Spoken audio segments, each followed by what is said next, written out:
سفر، سائے اور سرنگ۔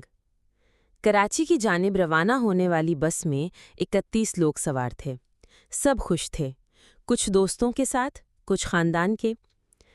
بس کے آخری حصے میں ایک لڑکی عنایہ خاموشی سے بیٹھی کھڑکی سے باہر دیکھ رہی تھی۔ وہ ایسی لڑکی تھی جو بولتی کم، محسوس زیادہ کرتی تھی۔ راستے میں موسم خوشگوار ہو گیا، درختوں کے درمیان سے بس نکل رہی تھی۔ کہیں کہیں ہنسی گونجتی، کہیں کوئی گانا چلتا، مگر یہ خوشی زیادہ دیر تک نہ چل سکی۔ منگلا کے سنسان علاقے میں بس نے اچانک جھٹکا کھایا اور بند ہو گئی۔ ڈرائیور نے کئی بار سٹارٹ کرنے کی کوشش کی مگر ناکام رہا۔ نیٹ ورک بند، آس پاس کوئی آبادی نہیں اور سورج غروب ہونے کو تھا۔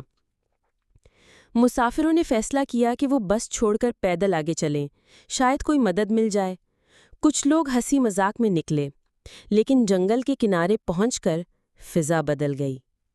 پہلے ہوا کا شور آیا، پھر درختوں کی پیچھے سے سرخ آنکھیں نظر آئیں۔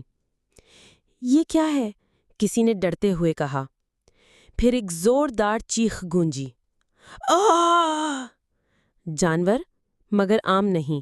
وہ بھیڑیے جیسے تھے مگر 2 پیروں پر چلنے والے، انسانی چیخوں جیسی آوازیں نکالنے والے۔ بھاگم بھاگ، چیخو پکار اور ہر طرف اندھیرا۔ عنایہ ایک درخت کے پیچھے چھپ گئیں، لرزتے ہاتھ، آنکھوں میں آنسو۔ ایک جانور اس کے بالکل قریب آ گیا۔ اس کی گرم سانس عنایہ کے چہرے پر محسوس ہو رہی تھی۔ تبھی کسی نے ایک پتھر زور سے پھینکا۔ اوئے، ادھر آ! ایک نوجوان لڑکا، ہاتھ میں مشال، بہادری سے جانور کو بھگاتا ہوا آیا۔ روحان۔ اس نے عنایہ کا ہاتھ پکڑا اور کہا، میرے پیچھے آؤ، جلدی!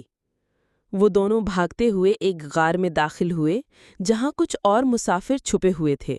جانور غار کے دہانے پر آ کر رک گئے، لیکن ان کی سانسیں اندر تک سنائی دے رہی تھیں۔